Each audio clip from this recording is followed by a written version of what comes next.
Hello guys! Hello! This is for Scorpio. Welcome Scorpio dito sa aking channel, Kapalaran 888. Welcome! Alamin natin Scorpio kung anong messages, energy, gabay para sa inyong lahat. Okay, Scorpio. Ano ba ang message na kailangan niyong marinig?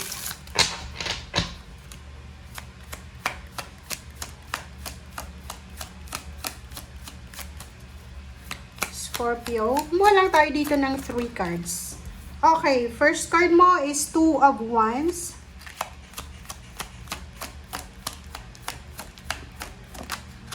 Next card natin is Knight of Swords, OMG.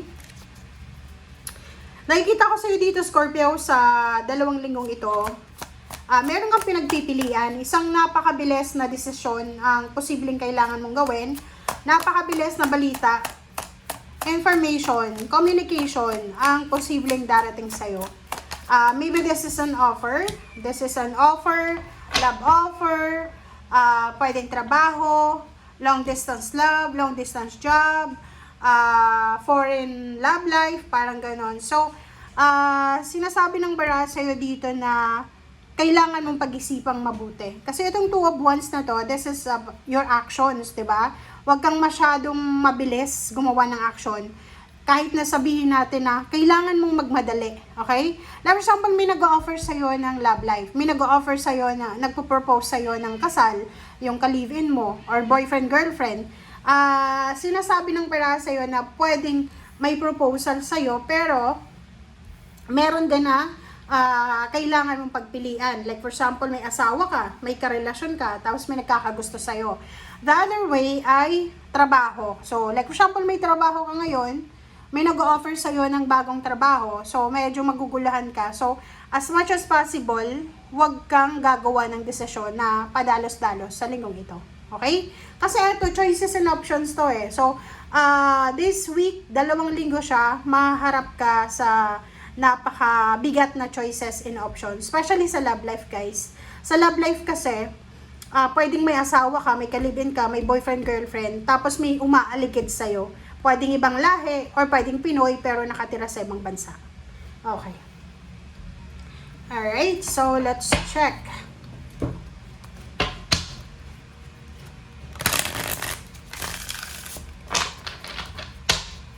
Ano pa ba? Kumapa tayo ng 3 cards. Scorpio. King of Swords. This is your direction eh. So, parang sinasabi ng bara sa'yo, Scorpio, na merong direksyon na parang tinuturo sa'yo ang universe. Parang sinasabi sa'yo na, Scorpio, eto yung gagawin mo. Eto yung kailangan mong gawin. Or, maybe ikaw yan na gusto mo nang mabago yung takbo ng buhay mo. Like, sa trabaho, pagod ka na sa trabaho. Yung parang tinitimbang mo ba, wini-weigh mo yung circumstances. Like, nasa ibang bansa ka. Pero yung kinikita mo, same din lang sa Philippines. Kung sumatotal. Di ba parang ganon? Like, nasa ibang bansa ka or nasa ibang lugar ka.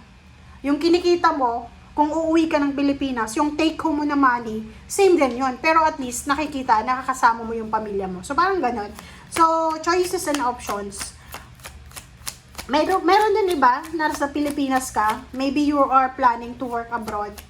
Pag-isipan mong mabuti siya, pag-isipan mo yung direksyon na gusto mong tahakin kasi, di ba, pag-ibang bansa to eh.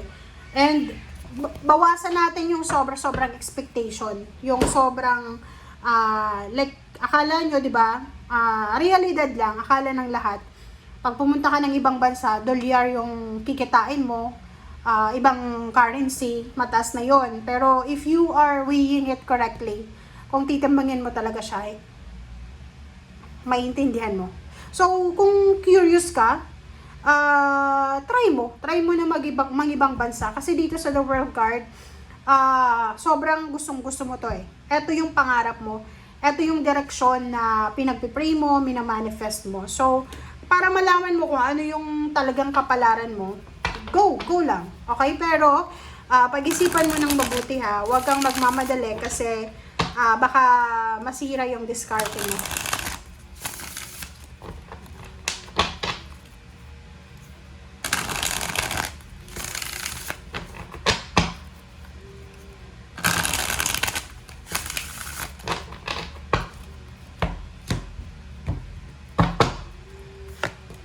Okay, 3 of Wands, 4 of Swords, and 8 of Wands. O, diba?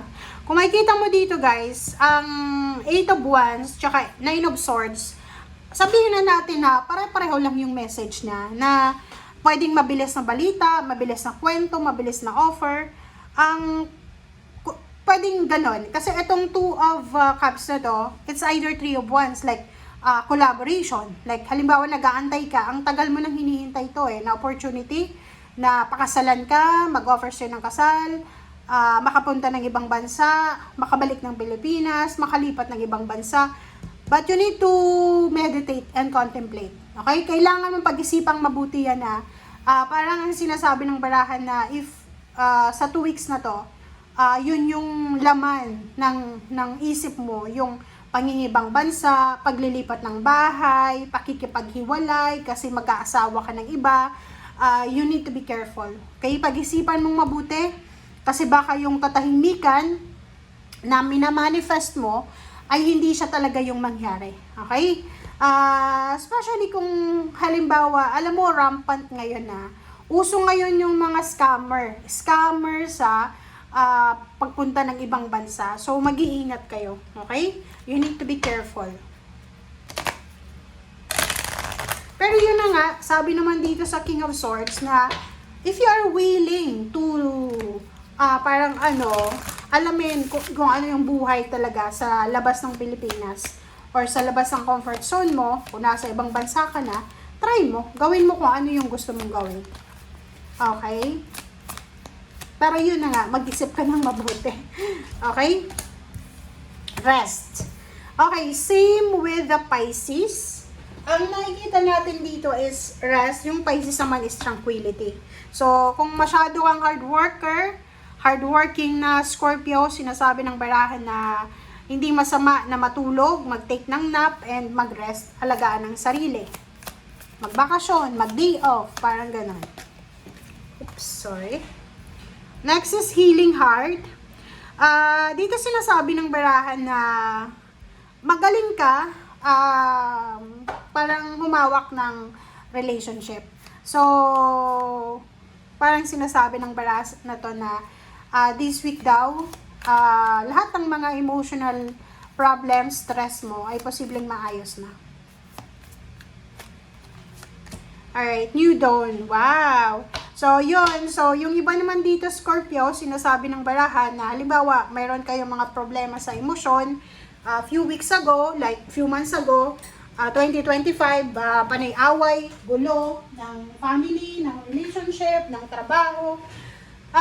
Sinasabi ng barahan sa'yo dito na, let go of the past, okay, let go of the things na nangyari na sa past, and be positive, and yun, be positive sa kung ano yung darating sa'yo, okay?